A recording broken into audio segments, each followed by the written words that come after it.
めちゃくちゃ音ええなこれ。川崎の4発の音。こんにちは、竹ライダーです。大型バイク史上第2弾ということで、本日は川崎 Z900RS。前スト5の方の Z900 乗ってたのに、また似たようなバイクばっか乗りやがってとか言わないでください。いいじゃないの。川崎の 900cc っていいじゃないの。皆さん聞いてくださいよ。このバイク Z900RS めちゃくちゃ人気ですよね。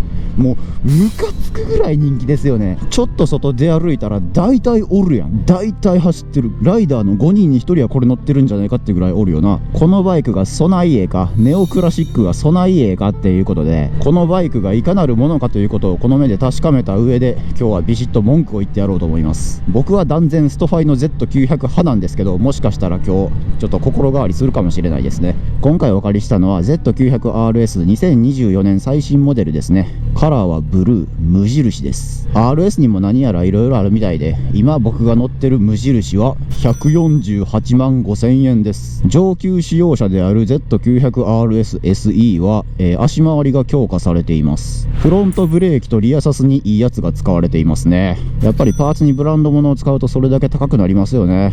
素人には違いがわからないんですけども。それから Z900RS カフェもありますね。これも値段がちょっとだけ高くて、ビキニカウルでシートの形状も少し違う。そしてハンドルが低くなっているらしいです。マジでさ、音が気持ちよすぎる。でもこうして聞く感じ Z900 ストファイの Z900 と全く同じ音と言ってもいいぐらい。中身とか足回りはほとんど一緒なんでしょうね。川崎のネオクラシック、正真正銘の大型ネイキッドバイクなわけですが、乗車姿勢は意味わからんぐらい楽ちんですね。当然ですけど状態が起ききっててハンドルが高いです。それが楽です。ステップの位置もちょうどいい感じで、ただちょっとシートは高いかなって思いますね。この見た目でシート800ですからね、ちょっと足つきは悪いかなっていう感じなんですけど、パッと乗ってみた乗りやすさで言えば、もう大型バイクの教習車これでいいんじゃねえかっていう気がするんですけど、シートが高いんでそこがちょっとあれですね。4気筒いいですね。サウンドがほんまにええわ。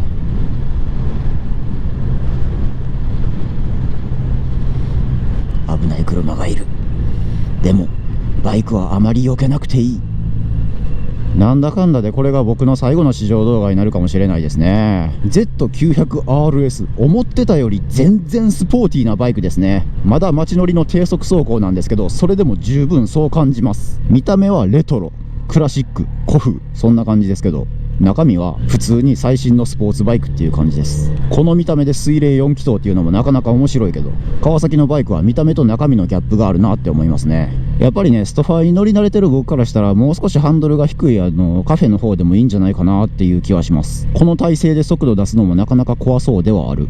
よし、それでは国道2号線という名の高速道路に乗っていきましょう。クラッチのミート位置を少し調整したいですね。もっと浅くしたい。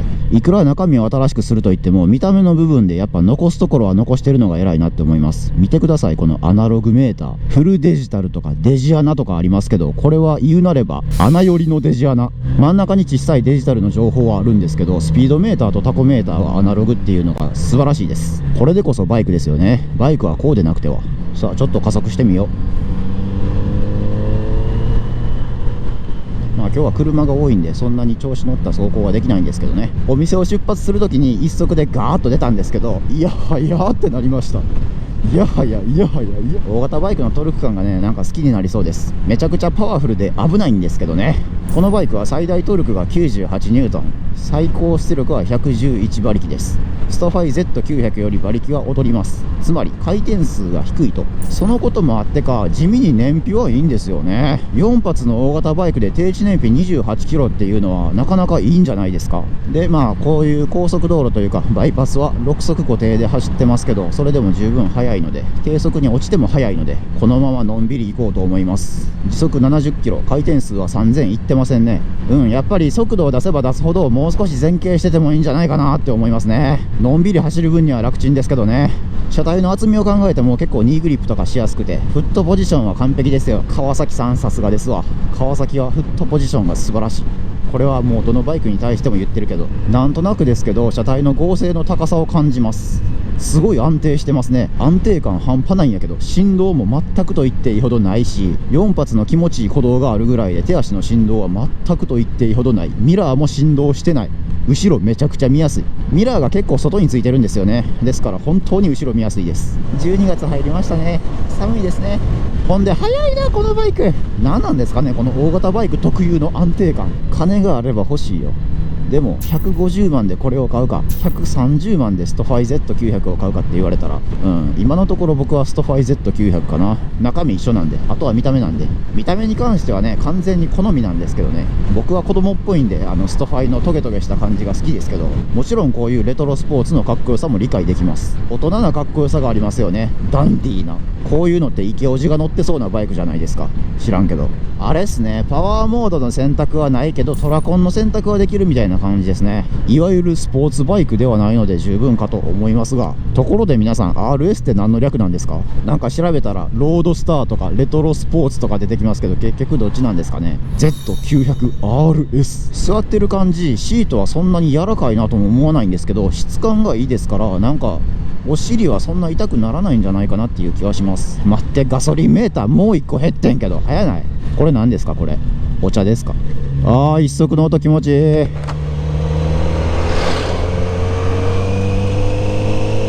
いいね。ギアチェンジがちょっとしづらい。このバイクに関してもアシストスリッパークラッチがついてる割にはなんかクラッチがそんなに軽くないような気もするんですが、ちょっと今調整したろうかな。これやこれ。これやっぱね、これ調整1ぐらいにしてクラッチのミート位置を浅くしたらね、僕はこれが好きですね。ちょいと引くだけでスッとギアが変わる。いいねいやー、ちょっとまだ緊張がほぐれてないですね。大型バイク乗るとやっぱ緊張するんで。ハンドリングに関してはですね、ネイキッドのしかもアップハンドルなんで、そんなに軽やかというわけではないのかなとも思います。全然曲がりやすいんですけどね、やっぱ SS とかストファイに比べたらっていうところはあると思います。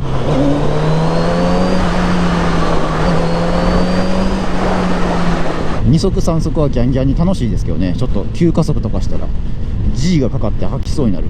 900cc 怖いな。もう 948cc ですからね、ほぼリッターですよ。やっぱね、大型バイク乗って思うんですけど、これは免許区分分けられてるだけのことはあるわって思いますね。400以下は可愛いほんまに。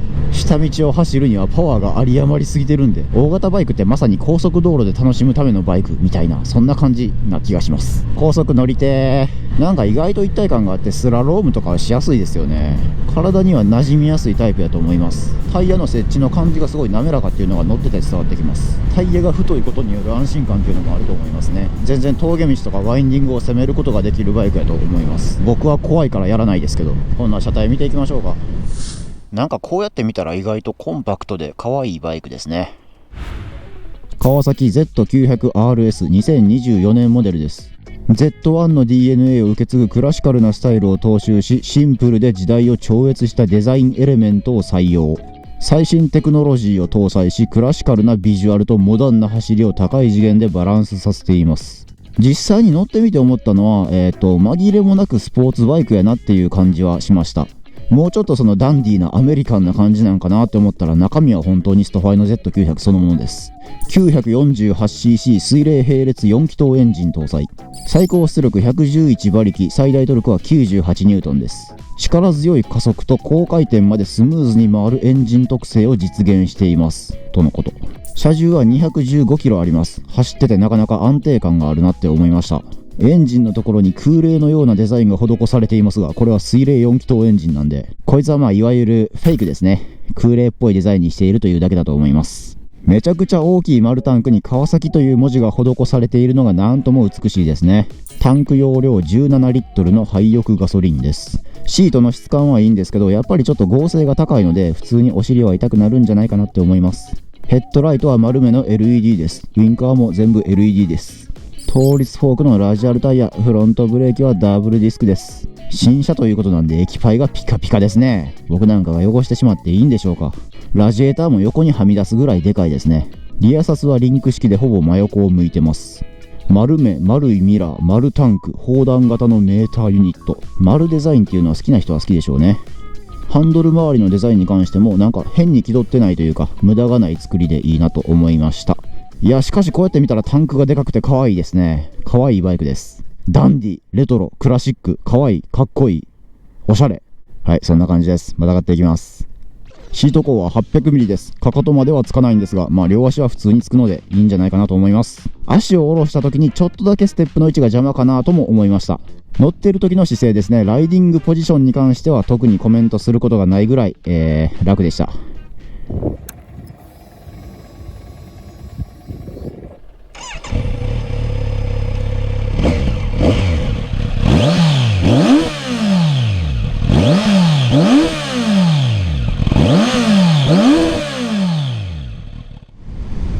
さてそれでは帰りますか。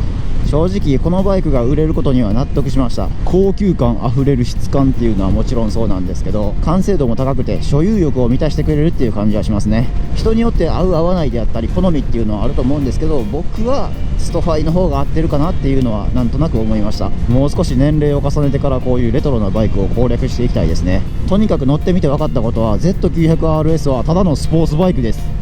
ストファイとの比較動画はまあ気が向いたら出します。気が向いたらね。もうめちゃくちゃ寒いです。冬に日が照ってないのは結構地獄。今日はこの辺で終わりにしたいと思います。大型バイク史上第2弾でした。ありがとうございました。それではまた。